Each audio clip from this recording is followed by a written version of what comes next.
आज मी आणि समीर भाऊ भुजबळ या दोघांनी मुख्यमंत्र्यांची भेट घेतली। त्यांच्याबरोबर जे आहे अनेक गोष्टीची चर्चा झाली। सामाजिक आहेत, राजकीय आहेत, काय काय घडलं, काय काय चालू आहे त्या संदर्भामध्ये त्यांनी सांगितलं। वर्तमानपत्रातून आणि इलेक्ट्रॉनिक्स मीडियाच्या माध्यमातून बऱ्याचशा गोष्टी मी पाहिलेल्या आहे, मी ऐकलेल्या आहे।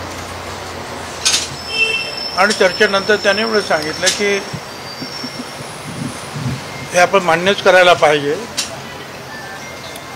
की ह्या वेळेला हा जो महाविजय आपल्याला मिळालेला आहे महायुतीला, याच्या मागं जे आहे ओबीसीचं आपल्याला जे पाठबळ मोठ्या प्रमाणावर लाभलं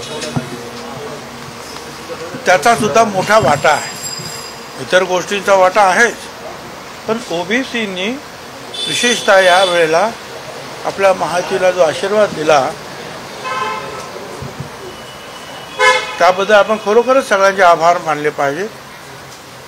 आणि हे लक्षात घेऊन कुठल्याही परिस्थितीमध्ये ओबीसीचं नुकसान होणार नाही याची काळजी मला सुद्धा खूप आहे।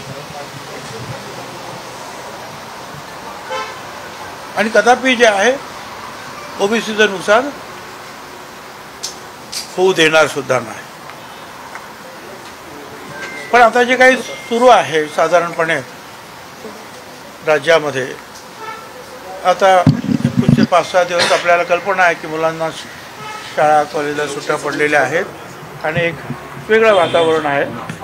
तर एक 8-10 दिवस मला तुम्ही द्या, 8-10 दिवसानंतर आपण पुन्हा भेटू आणि निश्चितपणे जे आहे काय ते एक चांगला मार्ग जे आहे याच्यातून निश्चितपणे आपण शोधून काढू। आणि माझी आपल्याला विनंती आहे, असं सुद्धा सांगा सगळ्यांना, ओबीसी नेत्यांना, मी जरूर त्याच्यावर साधक बाधक विचार करतो आहे।